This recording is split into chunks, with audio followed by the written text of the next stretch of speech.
Okay, second attempt at putting the helicopter pad decal on. Having removed the first one because it was bubbling and couldn't get it to sit, we're now trying it again. So this is the original decal that came with the kit that was on the water damaged decal paper, but it seemed to come off okay, and it went down okay, and we've sealed it and it stayed down. Right, now we're going to move on to flags. So my way of doing these decal flags is to put them on foil. I think it's quite a common approach actually.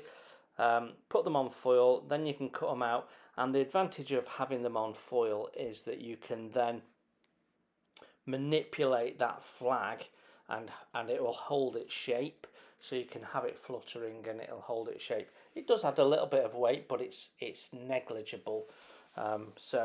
The foil, when the decal is dried on the foil, you can cut it out, and a little bit of white glue to stick it together if you want, but sometimes you don't even need to do that, and it'll just hold its shape. I seem to remember that I glued these ones. You can also see my little row of lifeboats there that are being painted at this time, and we were about to do all the decals that go onto the top of the lifeboats as well. Using Tamiya scissors to cut the foil out. They're not the best scissors for this job, to be honest, but they're nice and have nice short blades, so it's easy to manipulate when you're doing this close-up stuff. So you just have to make sure that you've got the blade right to the back of the foil and cut slowly, and it does fine. If you rush into it, you find that you're just folding the foil and it's not quite cutting. Just ordinary bog standard PVA glue. You can water it down a little bit if you want for gluing the flags together. You can see you don't need very much at all. What you can see is I've installed them here, so put a little bit of glue on one side, wrap them around your rigging, squeeze it together, get rid of any excess. It's a nice easy job. So here I'm just sealing the decals that we've put down, and I'm using Humbrol matte coat for this. So all the decals and the deck have all been sealed with this, so hopefully we won't have any further problems with this decal popping up. I did get a little bit of silvering, but it's very, very minor, hard to see, and probably I'll be the only person that ever notices it. But of course you're all looking for it now, aren't you?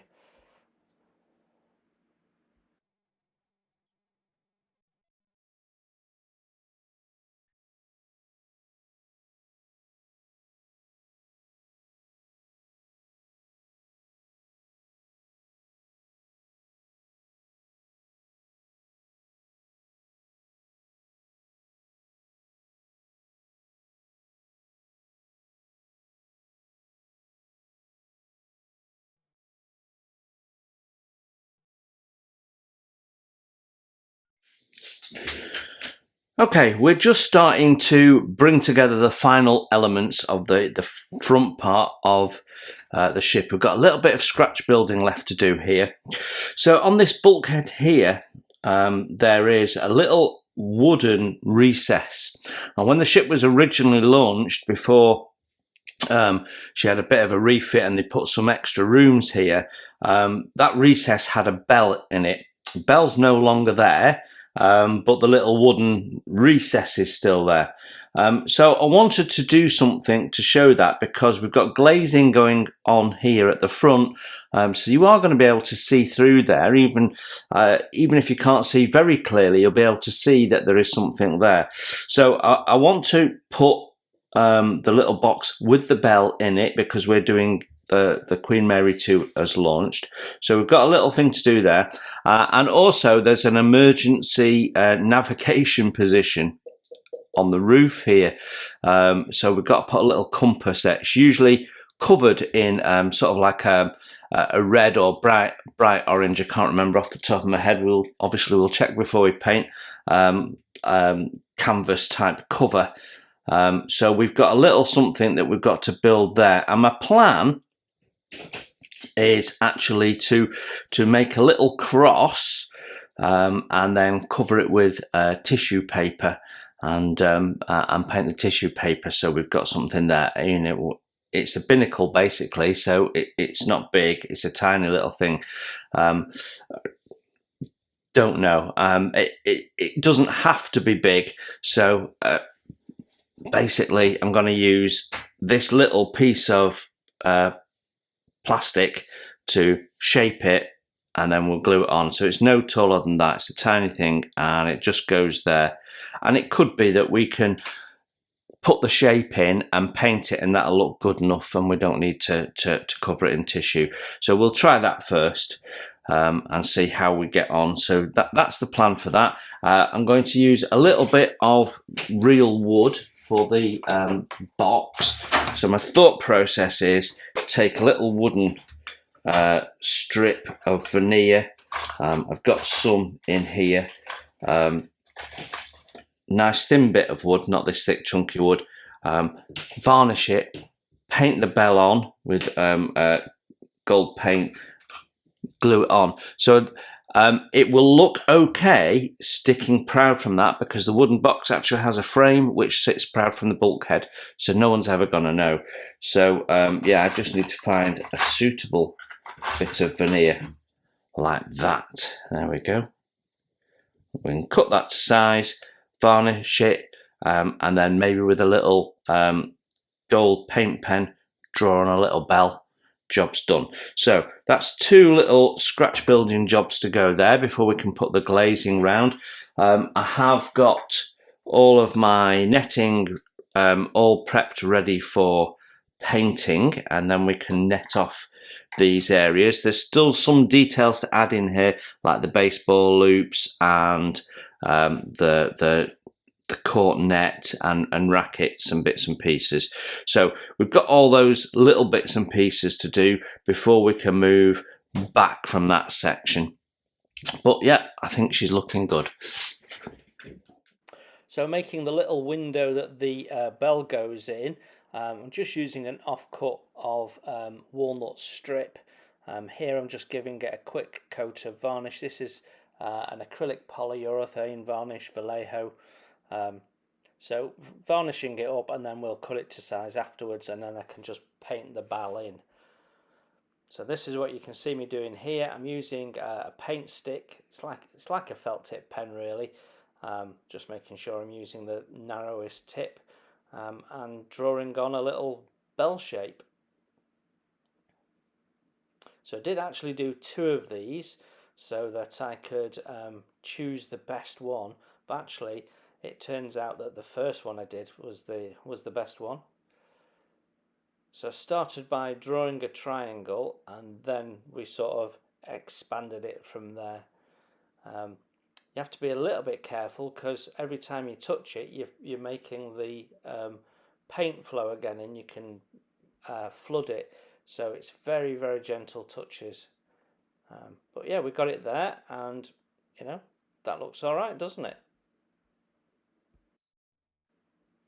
You can see here my second attempt just wasn't quite as good. Next step was, once this was dry, was just to cut it out. Now the window that it sits in is fairly square, and the bell pretty much filled it. It was designed to just put the bell in on a little wooden stand. So all was left to do was to install it in place, so just a dab of super glue. Now strictly speaking it's not correct because it sits proud, but there's some glazing going over there, and there is actually a proud sort of frame around it, so it's not that far out and nobody's going to know, and better to have it than not have it in my point of view. Now whilst we were there and we had the CA out, there was something else I wanted to add. And that is the binnacle. So there is an emergency binnacle on the roof of the bridge house. So I decided to add that at the same time. Now I've made this, I've not videoed me making it, but I'm because you know it was just too small. It's just a little bit of white plastic rod that I then have sanded into shape. Now I'm still in two minds. There are some pictures showing it in a sort of red-orange canvas and some in a white, and I'm in two minds which one to do, but for now I've left it as white, but I can always change it later. Now we're adding the exhausts for the incinerators. So having painted them up, these could now be installed. There's one on each side. I guess because they're incinerators, that's why they might get a bit smoky, and that's why they're painted black on the top. Not 100% sure, it might just be aesthetics. There is some stuff on the Queen Mary 2 which is done just for the purposes of aesthetics. There you go, that is the second one being added. And we're really now starting to see the ship come together, to be honest.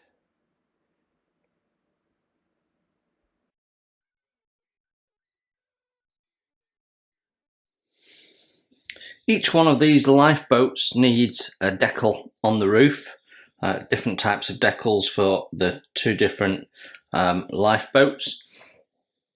And when they are placed on the Queen Mary 2, they go in number sequence, odd and even, with the even numbers on the port side.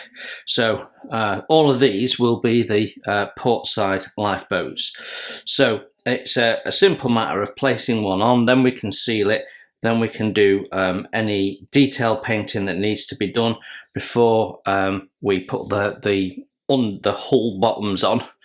And in this case we've got some glazing to put in as well, so various little bits and pieces to do, but it just gets us a bit closer to the lifeboat. So I'm going to get the decals on, let them dry, and then we can have a look at doing some more photo etch railings, I think. Well, that's all the lifeboat decals on, so we'll just let them dry off and then we can clear coat them. Then we're ready for the next step. So that gets me complete up to step 48 I've just done. So let's just flip over the page. 49 we've done that. So I'm on step 53 in the build sequence, which I'm not ready to do yet. So I can jump ahead, and that gets me to step 57 and 58, which is these lifeboat canisters. So right, let's get them sorted and on.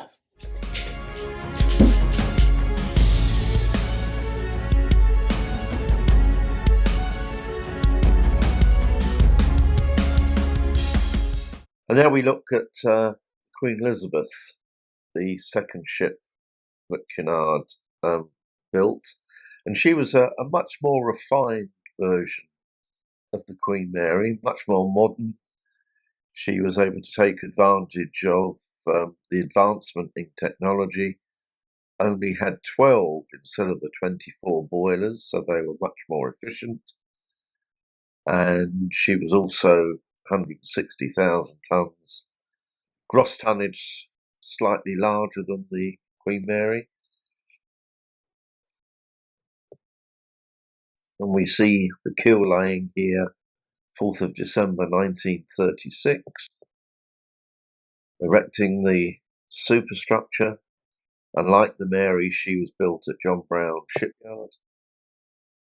Queen Elizabeth, who eventually became Queen Elizabeth, the Queen Mother. There you see our present Queen as a youngster there on the left-hand side. Ship being launched down the ways into the Clyde, brought to a halt by loads of drag chains because the river is so narrow, and then brought around into that outfitting dock just like the Queen Mary was. Here we see the forward funnel in a stage of erection. But of course, she was nearing completion just as the Second World War broke out, and it was always thought that she would be a prime target for the Luftwaffe, bombing Glasgow and the Clydebank and other shipyards in that area. And so she had to be taken to safety. And the authorities let it be known that the ship would be sailing and would go to Southampton. But that was all a ruse, because as soon as she left the Clyde and was out in the Irish Sea, the captain opened an envelope with his sailing orders, and to his surprise, he wasn't going to Southampton, but he was to proceed directly to New York. This is unprecedented. You think that the ship hadn't undertaken any sea trials, but she had to speed off to New York. And in fact, Southampton was bombed on the day the Queen Elizabeth was due to arrive in Southampton. So obviously the Luftwaffe had been completely taken in by the ruse. But here we see her arriving in New York, having passed the Statue of Liberty, much to the surprise of many of the people in New York. The second Queen arrived. And here we see Luxury Liner Row, the famous piers at Manhattan. And at the top of the picture is the Mauretania, Cunard's intermediate ship, entered service in 1939. French line Normandy, immediately below with the pear-shaped funnels. Next to her, the three-funneled Queen Mary, and then the two-funneled Queen Elizabeth. And so the three largest passenger ships in the world are together in New York in early 1940. And just like Queen Mary, Queen Elizabeth was refitted and became a super troop ship. Thousands of troops. And it had to be highly regulated how many could go up on the top decks at any one time so as to not render the ship unstable. Here we see her on one of her fast runs, and it was due to their speed, running at over 28 knots, that they could elude the U-boats on the Atlantic. Okay, photo etch time. And we've got some stairwells and some railings to put around the lift housing that's just before the glassed roof. So you've got to make sure that you've sanded off all the sort of location points that are in the kit, because they are quite away from the edge, because they're designed to take the width of the plastic parts. Now I'm using the Gold Medal Models railing and stairs here. I just prefer the look of them in this instance. And one of the great things about what Gold Medal Models do is that they number all their photo etch with the same numbers used in the kit instructions, so it's very easy to find what you should be doing. Now sometimes obviously there are items there that are in addition to what the kit supplies, so then they have their own numbering system, but quite often they'll call it an A or a B or something that references what they were doing already. So we're just cutting them all out here using my specially modified knife.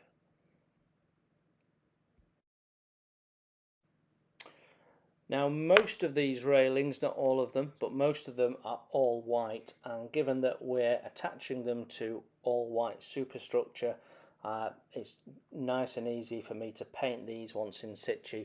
So I am gluing these in unpainted, as you can see. So you can see in the bottom right there I have my glue. I'm using a medium CA. That gives me about a 5-second drying time, so I've got a little bit of wriggle room. And all I'm doing is dipping the whole railing in at the bottom. Just one dip, so you're not building up too much glue. and that's plenty to hold that in place. You can see me there. If it's a long railing, we might have to do it two or three times, but we just move the railing on, and yeah, it's a nice, easy way of working for railings, and I regularly paint them in situ. That just works for me. So before I can install the railings here, I need to install the ladders that they go down the steps. So I'm removing the plastic ones and replacing them with these Aber photo etch ones, which we've used already in a couple of places, but we've not used much of them, so, and it's been a little while actually. So I think we used them on the very stern deck. They're a great little product, and they come in 400 scale, which is really nice. The first thing you have to do though, when you're using them, is just trim an angle on the end piece there, so that when you've got it folded, you've not got a square edge kicking up, if that makes sense. There we go. And now I've opened it up a bit with the knife, I can just get in with the tweezers, correct the angle, get the steps looking nice and smart.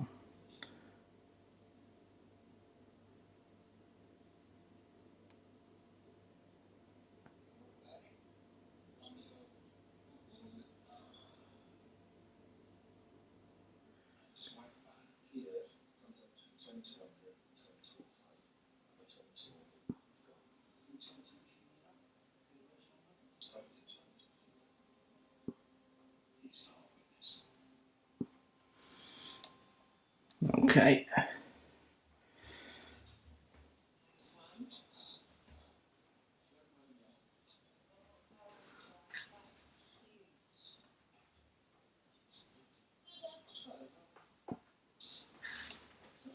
And then the ladder railing can go on.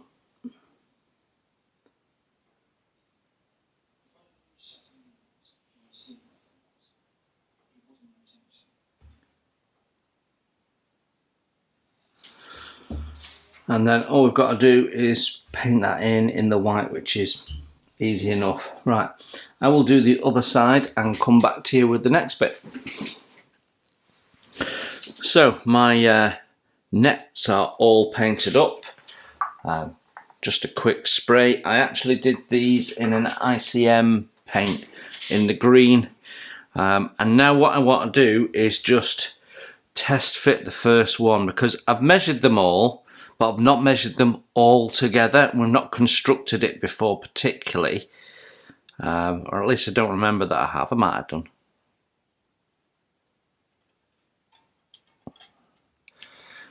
So we have to line the hole up, because there's a little bit that sticks out to allow us to put the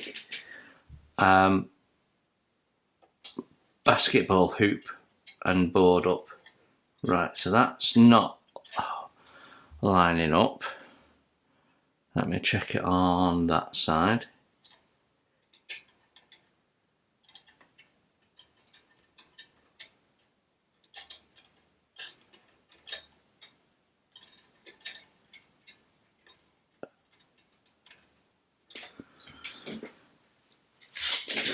Right, let me put my magnifying glasses on.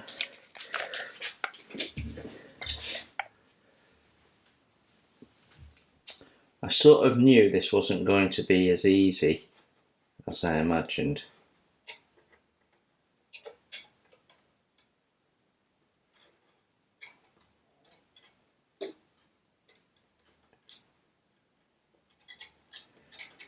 Right, not lining up either that way, so if I turn it upside down, perhaps doesn't help that that's already got the bend in, so let's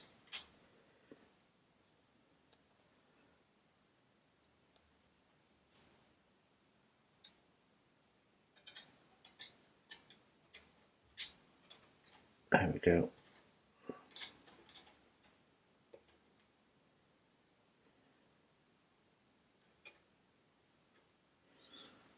So that's our first one in, and we can apply a little bit of glue and plop it on. So that's our first bit of net. Excited about that. Right, let me get some glue sorted and then we'll get that stuck in. Well, that is going okay. It's a little fiddly, but it is looking good. So I'm going to carry on with this because you understand what we're doing now. We're just gluing it in at the top, pushing it all into place. Fits quite tight. And then I'll show you what it looks like when I've got that installed. Well, there you go, it is done. The top nets are not glued on because I've got to put the equipment inside. Let me give you a closer look.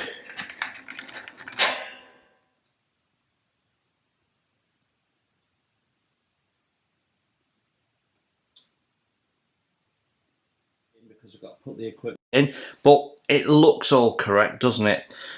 So all I've got to do now is do the same process with those. So I've not cut out the mesh for those yet because I wanted to prove my process with that one. So yeah, really happy with that actually. Looks really authentic. A little bit of touch up on the corners where it's been held, where we've spray painted. So yeah, all good.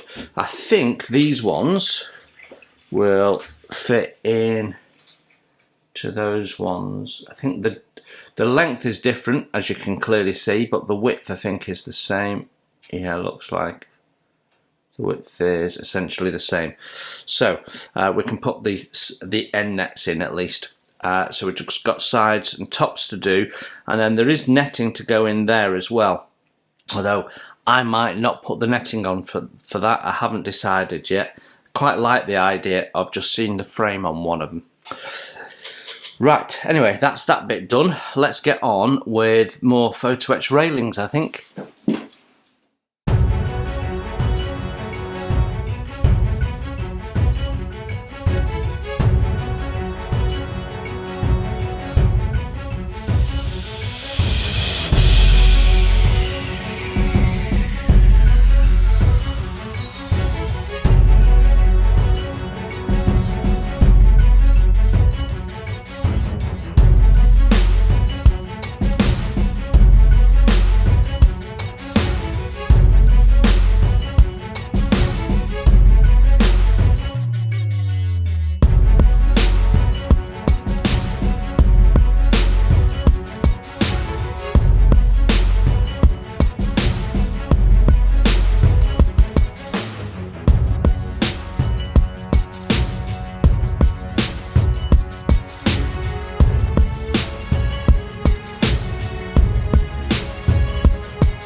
The davits that hold all the lifeboats have walkways behind them. Now, on the actual ship, they've got railings around these walkways. There is no railing supplied in either of the upgrade sets for this kit. So, to be honest, once you've got the lifeboats in, you ain't really going to see that area particularly clearly unless you're looking down. But one thing you absolutely can do is get the colouring right. So the kit tells you to paint these all white, but actually the walkways are like a steel grating. So I'm painting them in a steel to emulate that.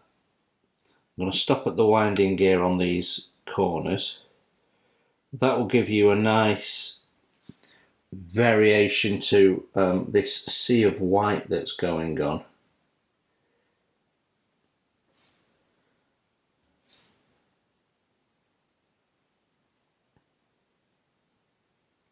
There's also a little blue control box which you can put in, but because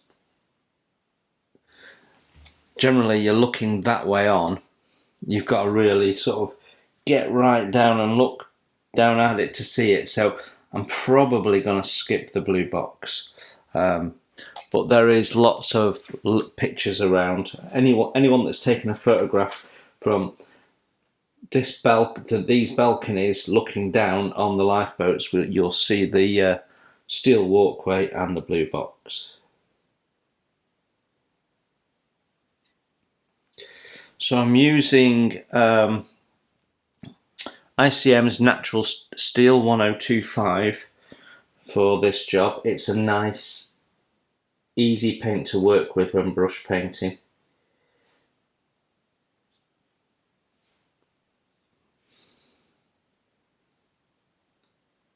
It will need 2 coats, and you can just thin it with water so it's nice and easy. So I'm going to crack on doing that, and I'll get back to you when these are all painted in. And our next job is then to put some additional items on the deck before we can add the deck railings and the life preserver canisters and davits at the other end. Right, my next task is to get this skylight into there.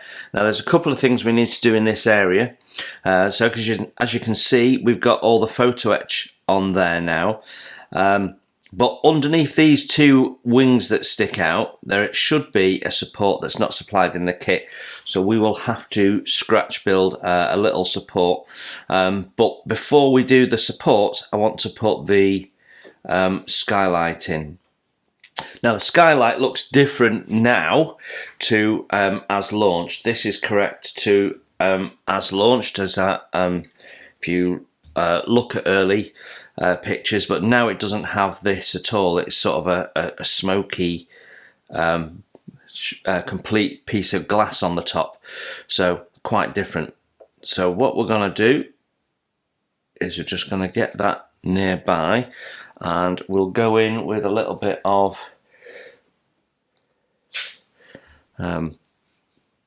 plastic glue, and I'm just going to put the glue on the back end, so we're just locking it into place at the back where it can't be seen. If you've got 4 sides to something, you don't need to glue all of them in. You're only holding it in place, to be honest. So always go for the areas that are less likely to be seen, and that just helps keep things nice and tidy. Unless of course you're an idiot and can't put your piece on straight in the first time round, like I just haven't. Come on. There we go. It's in.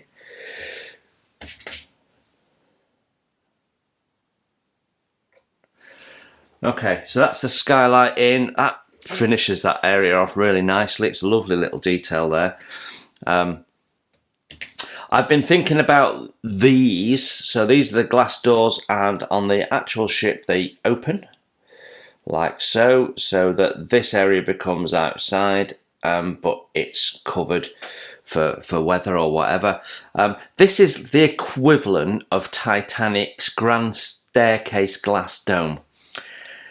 So, and actually on the Titanic, the glass dome is covered by something that looks not dissimilar to this. So I've decided I'm actually going to have it closed because I prefer the look of it on a display with it closed. You can see all the detail in there, and we're going to put some seats and bits and pieces in there and put some actual water in. So we're not finished in there yet, so I'm not gluing that on for now, but we're just going to leave it on there. I need to do some further painting around the edges and stuff, which we'll do when we paint in all of this railings and steps and stuff. In the meantime, we are continuing with this area, and we've got some bits to do on here. We've got some scratch building to do as well, and we've got some wind deflectors to go up here as well, but they're not added on yet in the instructions, so I'm waiting for a minute. So my next step is actually some more scratch building, which is using some wood strip to create the little wood boxes that you see along the promenade deck. Now they're not included in the kit at all, but they have the cushions in for all the deck chairs that run along there. So I have some deck chairs, and we need to think about what we're going to do with deck chairs and things. So you don't get deck chairs in the Technics kit or the original kit, but if you get the gold medal model set, you get quite a few deck chairs. So you can see here we've got sun loungers, and we of different types. So there's a material one, a wood slat one, and then you've got all these deck chairs, loads and loads of them. So my thought process is to put some deck chairs on here, and then there should be some on the top deck, and then some on the stern decks. But we've also got tables and chairs for the stern decks, because we've got the cafe area, we've got the premium suites, which have a couple of tables and chairs. So we've got all of that to sort of put in. So I want to do the wood boxes, and also there's some fire points and bits and pieces before we put the railings in, and I want to put the railings in before we put the lifeboats on. So my focus is now dropping down to the promenade deck. Now there's a couple of really lovely promenade deck walk around videos on YouTube, and one that's particularly good for finding the locations of the fire hydrants, electrical boxes, and these wooden boxes is called the Queen Mary 2 Promenade Deck Time Lapse, and it's by Doors to Auto. So if you search for Queen Mary 2 Promenade Deck, it'll be in that top 2 or 3 videos. It's only a short 2-minute video because they've sped it up, but you can pause it at each section and see exactly how things are arranged. It's better at seeing what's against the bulkhead than what's against the railing. There is another video, another walk around video, where he doesn't really look at the bulkheads, he concentrates on where he's walking, but you see the railings quite well. I have a decision to make. I've got 2 sets of railings. So I've got the gold medal ones, which nicely show the positions of the electrical boxes and things around the little davits, and have the positions for the life rings, which they also supply. So we've got life rings that we can paint up and put in place. So we've got that we can do. Or we can use the Pontos provided ones, and the Pontos provided ones are a lot simpler. They don't have all the electrical boxes and bits and pieces. It's just purely the railings. But what Pontos do is they supply you separately the davits, which you have to fold to make a box. So if you can pull that off, that's a lot more of an authentic look.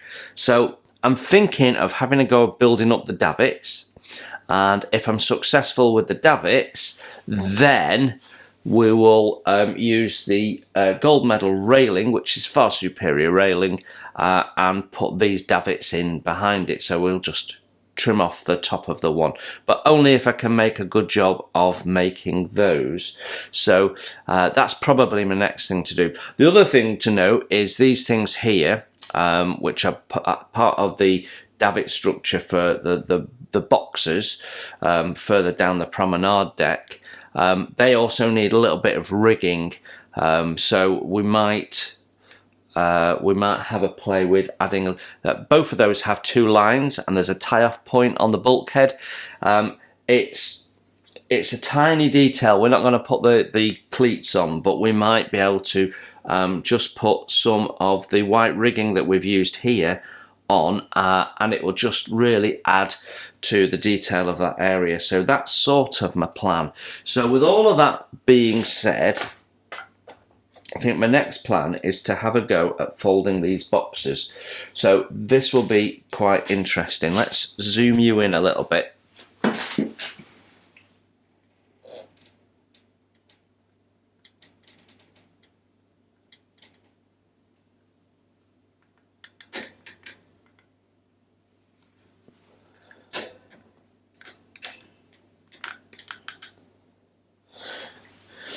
There we go, you can see better now what we're doing. So step one is to remove one from the fret, and we'll see how we can get on with this.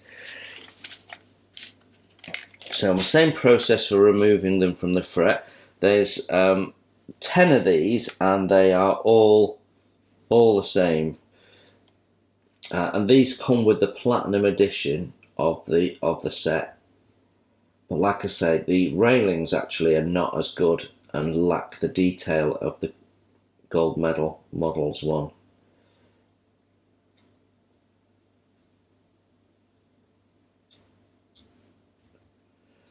Okay, so that's the first item removed. I'm just going to check that I've not left any nubs from removing it.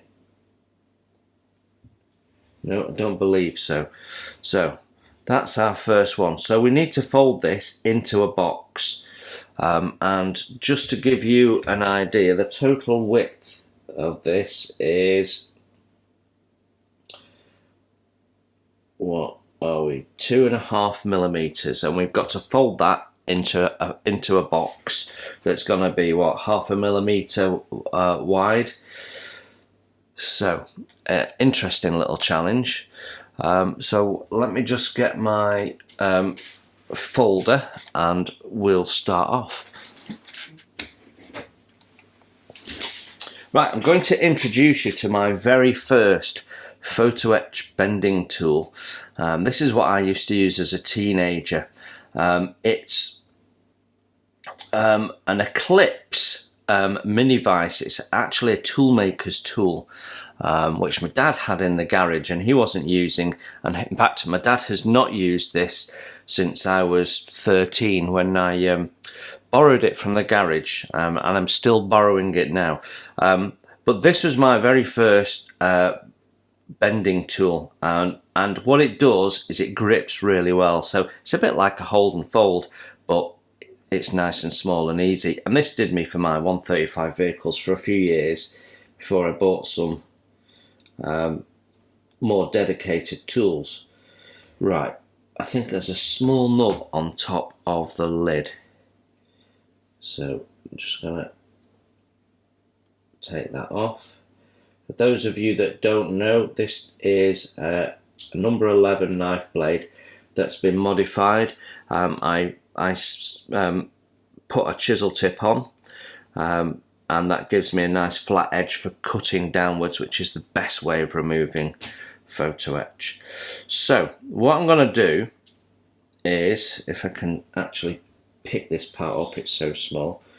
What I'm going to do is I'm going to start it off in my faithful old tooling vise, which I don't think I've ever used on the channel before, to be honest. So you can see the limitation of of the vise is its depth, and you can't get in. We're not going to get into all of these folds using this, but we can certainly get to a point where we can do a couple of them. The advantage of this is you get a really good grip and a really crisp fold.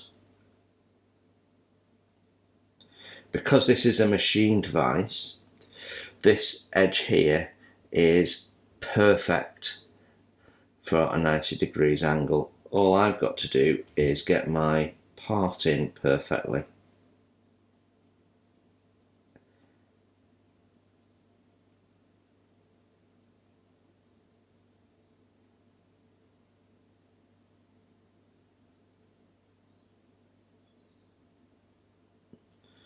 There we go. And I'm going to use my steel rule here just to fold that over.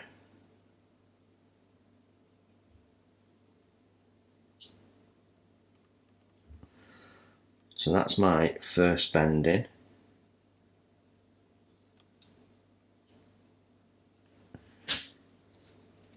So I'm happy with that one.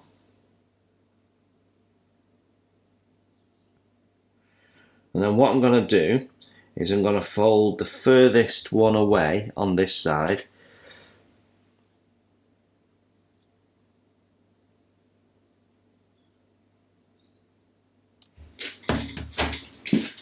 Now the only way of doing this is to fold these fold lines in order. So the last one becomes really difficult. So what we're going to do is I'm going to get my bending pliers and we're going to just fold in the top.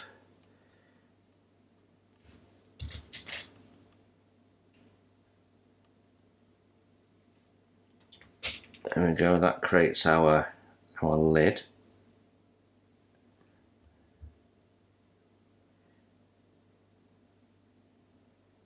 And then we're on our next fold.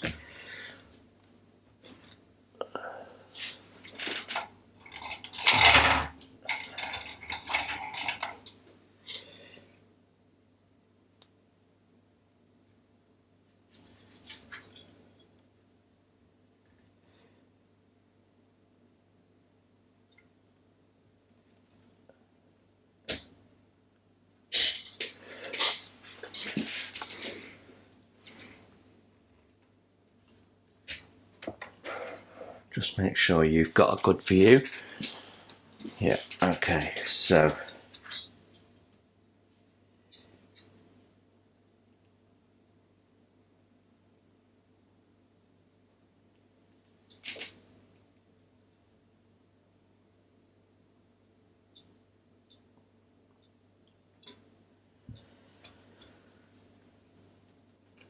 second fold going in.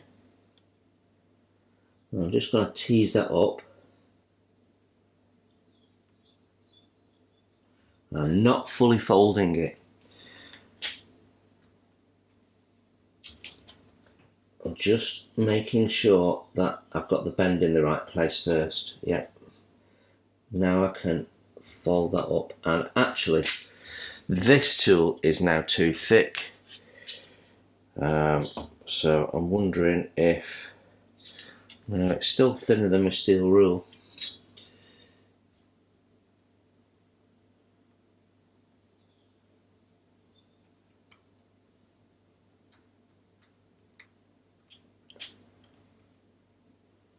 Right, now we have the problem of folding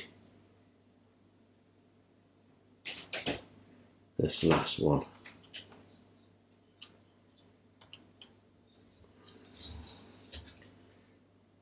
Because we've got davit in the way. Now there is a fold line on the davit and I'm just wondering if we can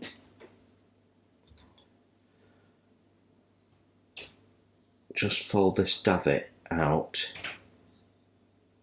so it's not in the way of the last fold.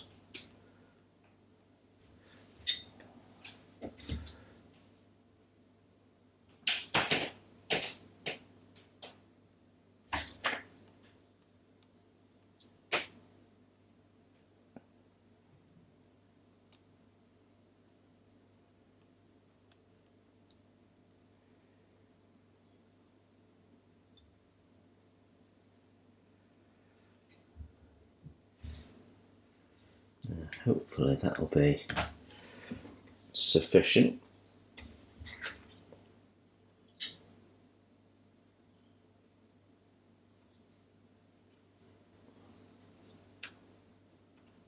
Glad there's only 10 of these to do.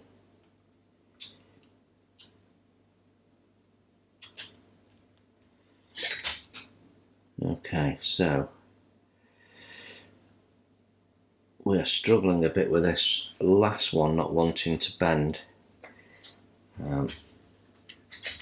So just going to try this smaller one, and I can apply more pressure that way.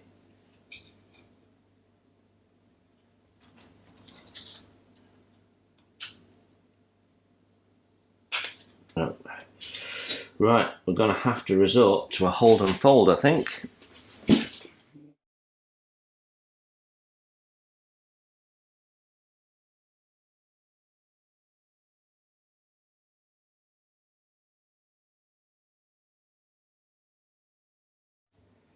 I'm just going to try and close this gap now. Essentially everything's folded, but you can't get in to join them together to make your box, so that last little bit.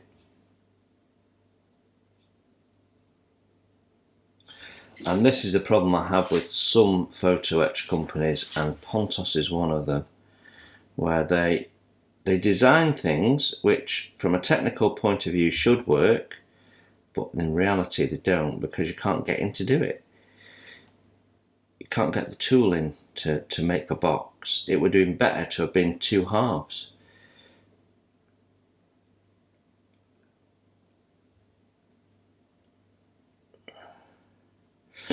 And this is also why I never remove plastic parts that you're replacing with photo etch until you've built the photo etch up, because you just don't know how well it's going to come together.